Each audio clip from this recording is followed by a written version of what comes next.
بسم الله الرحمن الرحيم.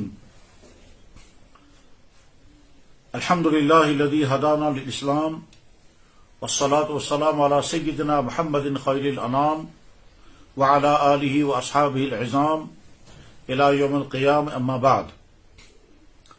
حضرات، اس وقت ایک اہم ترین مسئلے کے سلسلے میں اپنے سامعین، اپنے مخاطبین اور خاص طور پر ان کے ذریعے سے مساجد کے ذمہ داران تک ایک اہم ترین پیغام پہنچانے کی کوشش ہو رہی ہے، اور اسی غرض سے آپ سے اس وقت خطاب کرنے کا موقع ملا.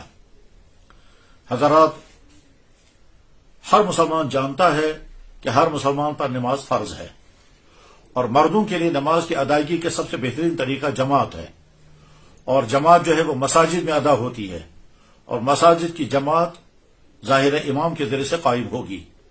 تو گویا امام ہماری نماز کا ایک اہم ترین عنصر ہے. امامت کا منصب اتنا عظیم منصب ہے کہ اللہ کے نبی علیہ الصلوۃ والسلام بذات خود اس منصب پر فائز اور قائم تھے، اور اس کائنات کے سب سے افضل ترین امام اللہ کے نبی علیہ الصلوۃ والسلام تھے. آپ علیہ الصلوۃ والسلام کے بعد حضرات خلفائے راشدین جب تک حیات رہے امامت کا فریضہ انجام دیتے رہے.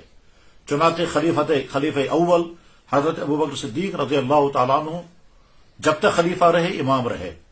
پھر خلیفہ دوم حضرت فاروق اعظم رضی اللہ تعالیٰ عنہ جب تک خلیفہ رہے امام رہے. اسی طرح سے خلیفہ سوم حضرت عثمان بن عفان رضی اللہ تعالیٰ عنہ جب تک خلیفہ تھے امام بھی رہے. پھر خلیفہ رابع حضرت علی کرم اللہ تعالی وجہ و رضی اللہ تعالی عنہ جب تک خلیفہ رہے، جہاں رہے امامت کا فریضہ انجام دیتے رہے. لہذا امامت کا منصب انتہائی عظیم ترین منصب ہے، اور تمام مقتدیوں کو امام کا ممنون ہونا چاہیے کہ امامت کے ذریعے سے ہماری نماز اجتماعی طور پر ادا کرا رہا ہے. اسی لیے اللہ کے نبی علیہ الصلوۃ والسلام نے اماموں کے متعلق ارشاد فرمایا، الامام ضامن، امام جو ہے وہ مقتدیوں کی تمام نمازوں کا ذمہ دار ہے. اس کے ساتھ ہی جناب رسول اللہ صلی اللہ علیہ وسلم نے یہ پیشنگوئی فرمائی ہے کہ قرب قیامت میں مسجدوں کا حال یہ ہوگا کہ مسجدیں عالی شان ہوں گی مگر امام نہیں ہوں گے، اور وہ اس وجہ سے نہیں ہوں گے کیونکہ اماموں کی ناقدری ہوگی، اماموں کی بے عزتیاں ہوں گی، اماموں کو مقام نہیں ہوگا، اور اس لیے لوگ امامت کرنے سے کترائیں گے، اور ہوتے ہوتے پھر مسجدیں بڑی عالی شان تعمیری اعتبار سے ہوں گی مگر امامت کرنے والا کوئی نہیں ملے گا. چنانچہ جناب رسول اکرم صلی اللہ علیہ وسلم کا مبارک ارشاد ہے، سیاتی علی الناس زمان لا یجدون اماما یصلی بہم، ایک حدیث مبارک. اور ایک حدیث مبارک میں ہے، یتدافع اہل المسجد لا یجدون اماما یصلی بہم، مسجد کے لوگ ایک دوسرے کو دھکا دے کر کہیں گے آپ نماز پڑھائیں، وہ کہے گا آپ نماز پڑھائیں، وہ کہے گا آپ نماز پڑھائیں، اور کوئی نماز پڑھانے والا نہیں ملے گا. اس لیے کہ لوگ امامت کے منصب کو توہین کر کر کے، تحقیر کر کر کے اتنا ہلکا بنا چکے ہوں گے کہ امامت کرنے کے لیے کوئی تیاری نہیں ہوگا. چنانچہ اس وقت ہمارے اماموں کی جو صورتحال ہے وہ ہم سب کے سامنے ہے کہ بعض دفعہ مسجدوں کے لیے امام ہی نہیں ملتے ہیں، اور مسجد کے منتظمین اعلان کرتے رہتے ہیں، اخباروں میں یہ اعلان چھپتا رہتا ہے امام صاحب کی ضرورت ہے، مگر امامت کے لیے افراد ملتے نہیں ہیں.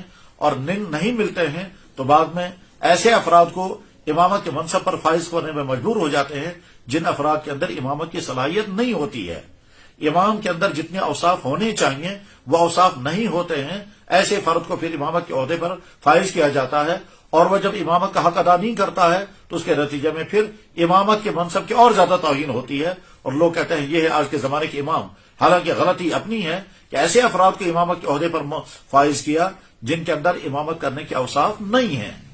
تو حضرات، اس ایسی صورتحال میں ایک طرف سے مسجد کے منتظمین کے کندھوں پر بڑی ذمہ داری ہے اور وہ اس کی ذمہ داری کو سمجھیں، دوسری طرف سے اماموں پر بڑی ذمہ داری ہے وہ اپنی ذمہ داری کو سمجھیں، اور تیسری طرف سے عام نمازیوں کی ذمہ داری وہ سمجھیں. حضرات، مسجد کے منتظمین کی ذمہ داری ہے کہ امام کا انتخاب کرتے ہوئے اچھے سے اچھا معیار قائم کر کے پھر اماموں کا انتخاب کریں. کم سے کم امام کی قرات صحیح ہونی چاہیے، قرآن کریم اتنا یاد ہونا چاہیے کہ وہ سنت کے مطابق تلاوت کر سکے، پڑھنا اس کا درست ہونا چاہیے، شریعت کے ضروری مسائل سے واقف ہونا چاہیے، اور اگر جمعہ کی نماز پڑھانی ہے تو خطاب کرنے کی بہترین صلاحیت ہونی چاہیے. تقوی شعار ہونا چاہیے، گناہ کبیرہ سے بچا ہوا ہونا چاہیے، اور اسلامی وضاقتہ جس میں خاص طور پر لباس اور داڑھی شریعت کے حکم کے مطابق متشرع ہونا چاہیے. یہ اوصاف جب اور عقائد صحیح ہونے چاہیے، یہ اوصاف جب امام کے اندر پائے جائیں گے تو ایسے امام کا انتخاب کریں. اگر مسجد کے انتظامیہ کے ذمہ داران اس معیار کو پورا خود نہیں کر پائیں گے یا وہ سمجھ نہیں پاتے ہیں تو امام کے سلیکشن کے لیے ایک طرف سے اعلان نکالیں، دوسری طرف سے چند ماہرین کو لائیں اور ان ماہرین سے کہیں کہ ہماری مسجد کے لیے امام کا سلیکشن ہونا ہے. جو درخواست دہندہ ہیں ان تمام حضرات کو آپ انٹرویو کریں، ان کا تقویٰ دیکھیں، ان کے عقائد دیکھیں، ان کے مسائل دیکھیں، ان کا پڑھنا دیکھیں، اور وہ تمام اوصاف جو امامت کے لیے ضروری ہیں وہ تمام اوصاف اگر ان کے اندر پائے جائیں تو آپ ہم کو تجویز دے دیں، ہم اسی امام کو سلیکٹ کریں گے. جیسے دنیا کے بڑے بڑے تعلیمی اداروں میں جب اساتذہ کا انتخاب ہوتا ہے تو تعلیمی اداروں کی طرف سے ماہرین کی ٹیم بلائی جاتی ہے اور ادھر سے ایڈورٹائزمنٹ ہوتا ہے، اور اس کے بعد پھر درخواست دہندگان جب آتے ہیں تو انٹرویو کرنے والے ان کا انٹرویو کرتے ہیں اور وہ پورا ایک پینل ہوتا ہے، اور اس کے بعد پھر جس کے حق میں وہ سفارش کرتے ہیں اس کا انتخاب ہوتا ہے. بس ٹھیک اسی طرح سے مسجد کے منتظمین کی ذمہ داری ہے کہ اچھے سے اچھے امام کا انتخاب کریں اور اس انتخاب کرنے میں ماہرین کو بلائیں اور وہ ماہرین کے ذریعے سے مسجد کا انتخاب، امامت کا انتخاب کرائیں. پھر جب امامت کا انتخاب ہو جائے گا تو ان اماموں کو اچھی سے اچھی تنخواہ دیں، بہتر سے بہتر تنخواہ دیں. غور کریں اس بات پر کہ اس وقت ہمارے معاشرے میں سب سے زیادہ کم تنخواہ پانے والے ہمارے امام ہیں، اور وہ بیچارے سفید پوش ہوتے ہیں، وہ اپنی حیا کی بنا پر اپنی ضروریات کسی کے سامنے ظاہر بھی نہیں کر پاتے ہیں. ظاہر ہے وہ دامن نہیں پھیلا سکتے، وہ بھیک نہیں مانگ سکتے، اور امامت کے منصب کی بنا پر وہ اپنی زبانوں پر چپ کے تالے لگا کے رکھتے ہیں اور انتہائی کڑھن والی زندگی گزارتے ہیں. یہاں تک کہ بہت ساری اماموں کے بیوی بچے ضروریات کی حد تک بھی تڑپتے رہتے ہیں. آپ غور کریں، اگر کسی امام کی 8-10 ہزار روپے تنخواہ ہے تو وہ کیسے اپنے خرچے پورے کرے گا، کیسے اپنے گھر والوں کے خرچے پورے کرے گا. لہٰذا مسجد کے منتظمین اس پر غور کریں. جب آپ مسجدوں کے لیے عالیشان انتظامات کرتے ہیں، دیکھیں مسجدوں میں پینلنگیں ہو رہی ہیں، میٹنگیں آ رہی ہیں، لائٹیں آ رہی ہیں، اور مسجدوں کو سجانے کے لیے نہ جانے کیا کیا تدبیریں اختیار کی جا رہی ہیں. باتھ روموں میں بہت عمدہ قسم کے ٹائلیں استعمال ہو رہی ہیں، اور آپ کا امام جو ہے وہ تڑپ رہا ہے اور اس کے لیے ضرورت کی تنخواہ بھی نہیں ہے. اس کے رہنے کا انتظام دیکھیں کیسا ہے. تو خدا را اپنے رویے کو بدلیں. مسجدوں کی پینلنگیں لازم نہیں ہیں، مسجدوں کے لیے نئے فرش فخر کے طور پر لانے لازم نہیں ہے. آپ کے باتھ روموں میں ٹائلیں لگی ہوئی نہیں، یہ لازم نہیں. پہلا لازمی ذمہ داری یہ ہے کہ آپ اچھے سے اچھا امام کا انتخاب کریں اور ان اماموں کو تمام طرح کی سہولیات دے دیں. یاد رکھیں، اگر اسلامی حکومت ہوگی تو اسلامی حکومت میں اماموں کی تنخواہ بیت المال سے آئے گی، اور جیسے امیر المومنین کی تنخواہ نکلے گی اسی طرح سے قاضی کی تنخواہ نکلے گی، اسی طرح سے اماموں کی تنخواہ نکلے گی، اور بہت عالیشان تنخواہ ہوگی اور بہت اونچے منصب کی رعایت کے ساتھ تنخواہ ہوگی. اب جب صورتحال ہمارے سامنے ہے کہ ہمارے امام ہماری مسجدوں کے منتظمین کے رحم و کرم پر ہیں، تو مسجد کے منتظمین وہ رویہ نہ اپنائیں کہ آگے چل کر کے ہماری مسجدیں ویران ہوں گی. ویران ہونے کے معنی یہ ہیں کہ تعمیری اعتبار سے تو بڑی عالیشان ہوں گی، بہت عمدہ لائٹیں ہوں گی، بہت عمدہ پینلنگیں ہوں گی، بہت عمدہ میٹنگ ہوگی، بہت عمدہ قسم کے سہولیات ہوں گی، فین بھی لگے ہوئے ہوں گے، اے سی بھی لگے ہوئے ہوں گے، مگر امامت کے لیے یا تو افراد ہی نہیں ہوں گے، اور یا امامت کے افراد ایسے افراد کی امامت کے لیے رکھا جائے گا جن کی امامت مشکوک ہوگی. ان کا پڑھنا صحیح نہیں، ان کا کردار صحیح نہیں، ان کے اخلاق صحیح نہیں، ان کی صلاحیت نہیں ہے، وہ ٹھیک طرح سے گفتگو نہیں کر پاتے ہیں. ان افراد کو امامت منتخب کریں گے. تو اس لیے معیار بھی اچھا رکھیں اور سہولیات بھی زیادہ سے زیادہ دیں.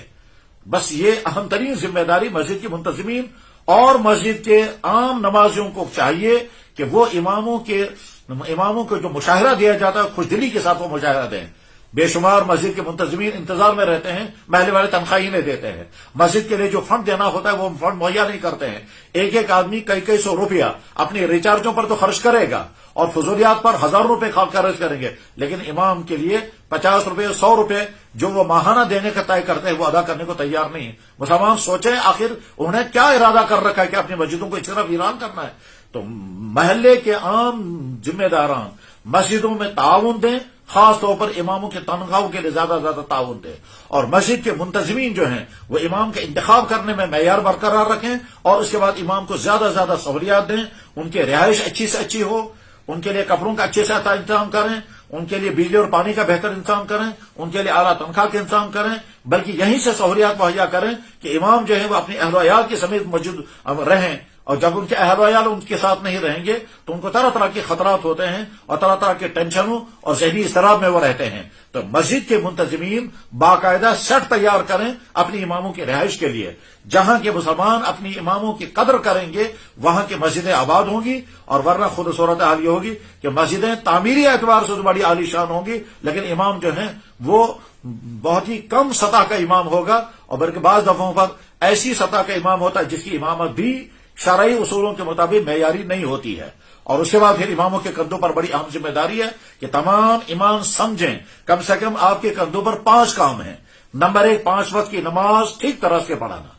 نمبر 2 اگر جمعے کا خطاب آپ کو کرنا ہوگا تو جمعے کے خطاب میں محنت کر کے صحیح موضوع کا انتخاب کر کے درد مندی اور اسلامی اصولوں کے مطابق دعوتی انداز میں خطاب کرنا.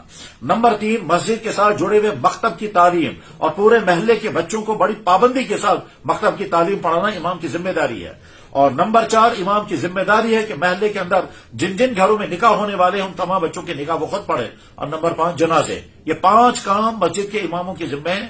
ان میں امامت، خطابت اور مکتب یہ 3 اہم کام ہیں. اور محلے والے جو ہیں وہ ان تینوں کاموں کے عوض میں زیادہ سے زیادہ بڑی سے بڑی بہتر سے بہتر تنخواہ اور سہولیات مہیا کریں. اس امام کے ذریعے سے آپ کے مردوں کی جنازے، آپ کے بچوں کے نکاح اور آپ کے عوام کے لیے خطاب اور آپ کی نمازوں کی درستگی اور آپ کے بچوں کی تعلیم ہوگی. اس طرح سے ہمارا امامت کا شعبہ اگر مقدس ہے مگر ہم نے اگر اس تقدس کو برقرار رکھا اور اس تقدس کا جو ہم سے تقاضا ہے وہ اگر پورا ہوتا رہا تو پھر امام جو ہیں وہ عظمت کے ساتھ اور شوق کے ساتھ امامت کا عہدہ قبول کریں گے.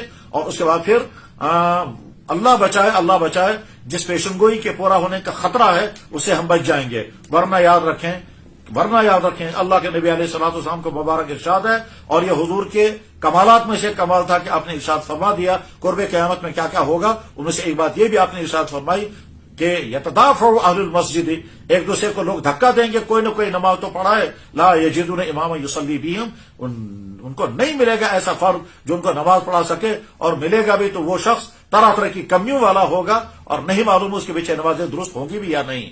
اللہ کرے یہ گفتگو مسجد کے منتظمین کے لیے بھی مفید ہو اور ان کے ضمیر جاگ جائے اور اپنی ذمہ داری کو بحسن طریقے سے پورا کرنے کے لیے تیار ہوں اور اماموں کی قدردانی کرے اور ان کو بھرپور تنخواہیں دیں چاہے وہ امام تقاضا کرے یا نہ کرے. اور امام اپنے اندر وہ اوصاف پیدا کریں جن اوصاف کا امامت تقاضا کرتا. اور عوام جو ہیں وہ اپنی اماموں کی قدر کریں، ان کے ساتھ محبت رکھیں، ان کو اپنے سروں پر بٹھائیں، ان کی ضروریات پورا کرنے کے لیے اولین ترجیح دیں. گھر کی ضروریات بعد میں، اماموں کی ضروریات مقدم کریں. اور جب یہ صورتحال ہوگی تو انشاءاللہ ہماری مسجدوں کے امامت کا عہدہ جو ہے اس سے مفید نتائج نکلیں گے اور وہ امت کی رہنمائی کا بہترین ذریعہ بنے گا. وآخر دعوانا ان الحمدللہ رب العالمین برحمتک یا ارحم الراحمین.